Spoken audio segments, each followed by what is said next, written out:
Welcome, guys, to our first real episode of Sports Talk from A to Z. I'm your host, Avery Schaefer, and as you can see, I have a special guest with me whom you will be seeing a lot of, so I will let him introduce himself. Hello, my name is Dan Bando. It's nice to meet all of you. I'm an incoming junior at the University of Illinois who is studying journalism. Currently, as of right now, I am the social media director for Rolling Illini and WPGU, which is the only disability-related sports talk show on the U of I campus. I also write for fansided.com for the Writing Illini, which is the main subsection for all Illinois athletics, and Fansided MMA. Well, for those of you who are familiar with the UFC, Bellator, One Championship, Professional Fighters League, organizations like that, I cover all those on a regular basis.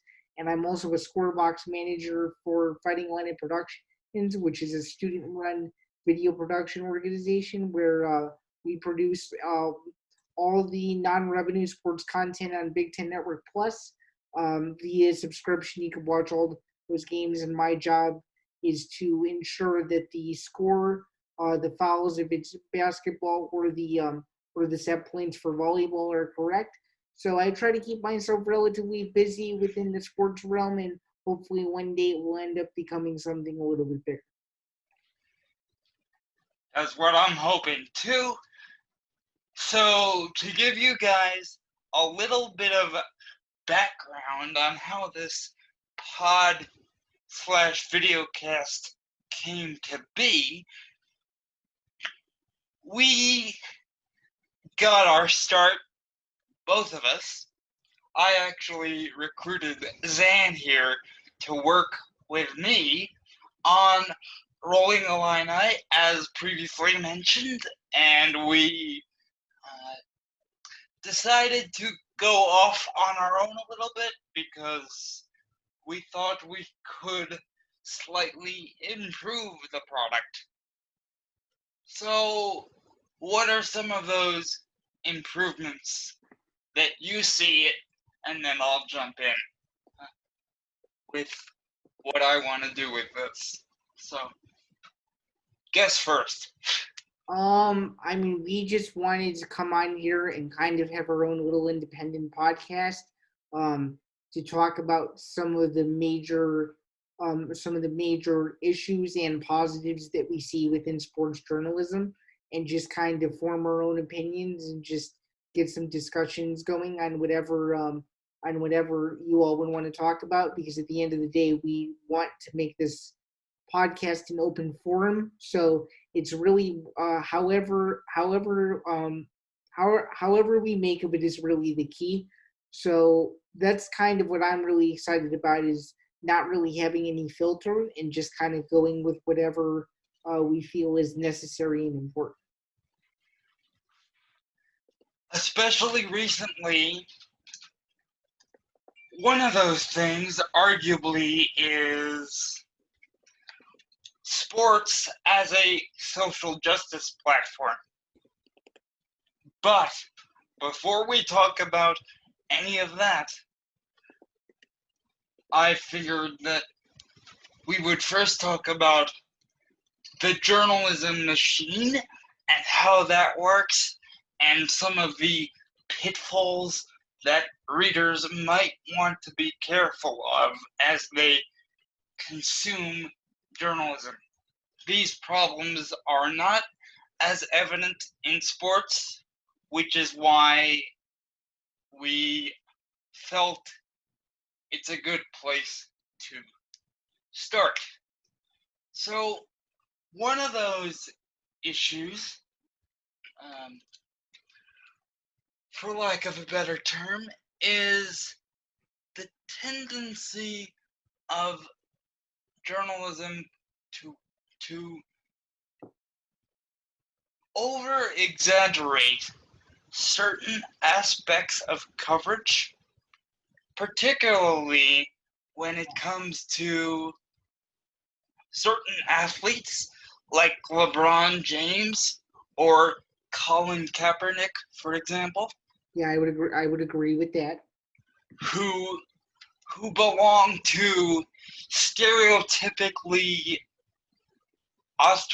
ostracized groups, and we really just wanted to bring the focus back to sports and talk about those issues in a slightly less obtrusive way, if that makes sense. So let's start there. What is your opinion as a NFL guy of the NFL's handling of the kneeling situation? Well, I think per se to start off, I think what's going on in the world right now is extremely telling of how divided the country is. But to not get too deep into that and to go back into what you were originally asking me, I think the NFL has finally stepped up to the plate and admitted that they were wrong in basically exiling Colin Kaepernick. And I really hope that eventually, with this whole movement going on right now, that he can get his opportunity that he very rightfully deserves, which is to be a starting quarterback in the NFL and have an opportunity to compete for a Super Bowl again.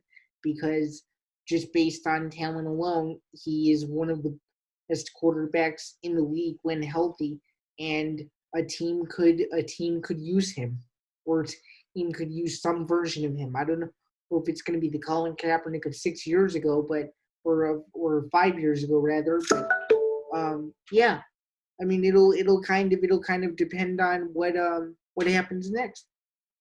Has it really been 6 years since he played? Well, Wow.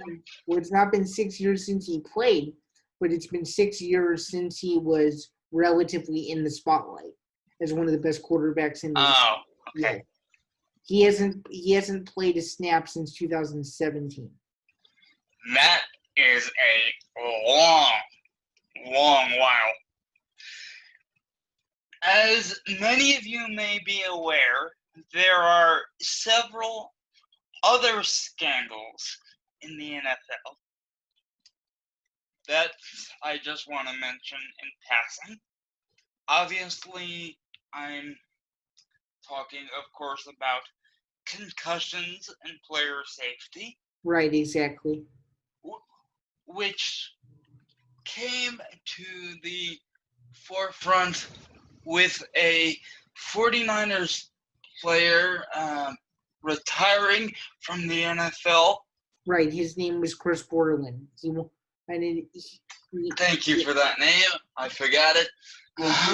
Yes, he decided to retire from the NFL because he was just too scared of all the head injuries. So he decided to take matters into his own hands and become really kind of an ambassador and researcher for CTE.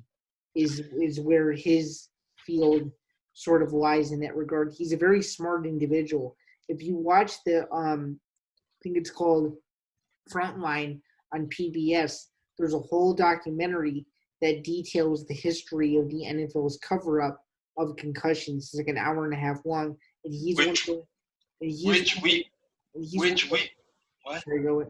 And what I was saying was, and he was one of the main interview subjects in that documentary. Sorry, continue with what you were saying.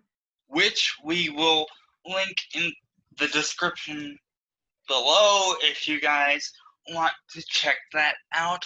But it goes without saying that the NFL has been one of the most challenging leagues racially, safety, from a safety standpoint, from a money standpoint, and all sorts of ways. You can make the argument that it hasn't used its platform in the most effective way. No, it has not. And I think you're seeing more of the players speak out because the league as a whole is either A, afraid to speak out, or B, they just simply don't want to. And they want to pretend everything is normal, even though everything in this world right now is the furthest thing from normal. And you can debate that any which way you want, but it's just a fact of the matter right now. There is we're still developing our new normal, and it's gonna be interesting to see how it progresses over the next uh 4 to 6 months, even a year, of how people are going to perceive not just sports culture, but society. But sports has and always has had a unique role in that sort of healing process. So Right, exactly.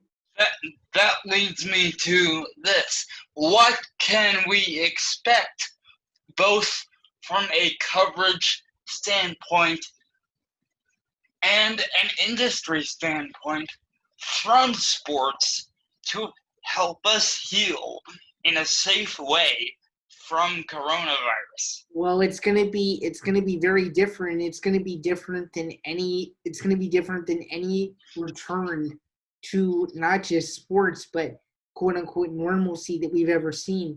Um, there's gonna be measures taken. There's probably gonna be some difficult discussions had on sports talk shows. There already has been, just in regards to the current recent events that have taken place. And it's gonna be interesting to see how this whole movement kind of develops itself, because I mean, I think right now, I don't know if you're aware, but some sports have returned. So so Yes, so I NASCAR has continued. Boxing has started back up again, and then the UFC has been going ever since early May. So there have been a couple of sports that have worked around the loopholes of COVID, but it's going to be very interesting because there's a lot of issues going on right now. So but I mean, if you look at it, the MLB is trying to confirm a 60-game season. I don't think anybody wants a 60-game season. There's also a possibility that football may not even happen because of everything that's going on right now. And then with all of the different guidelines in regards to max gatherings of 50 people, you don't know what is really the protocol and what isn't, because certain states are spiking in cases. Well, Illinois, which is where I'm from.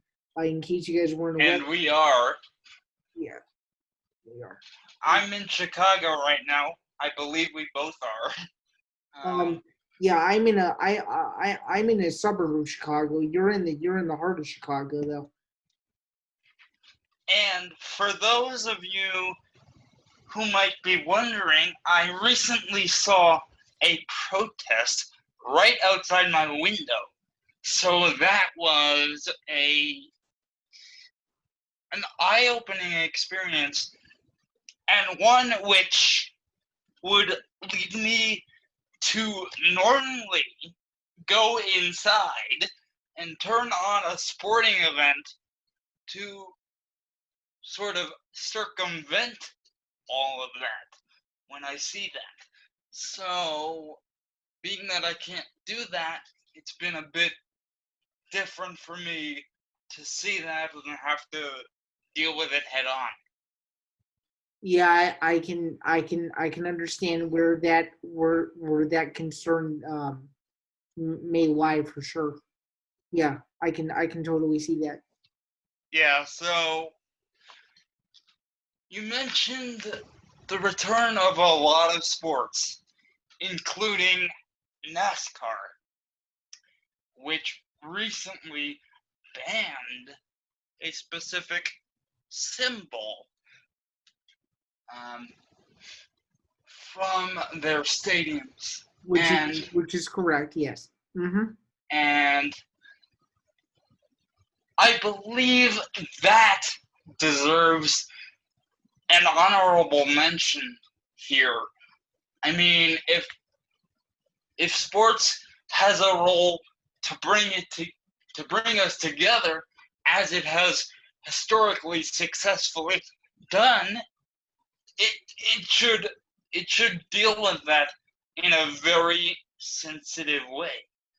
What do you, I have my view of what that way is, and I'm sure you have yours. Is there any middle ground here for dealing with issues like that? Well, I mean, I think it's, I personally think that the whole situation with Bubba Wallace is just it's horrible.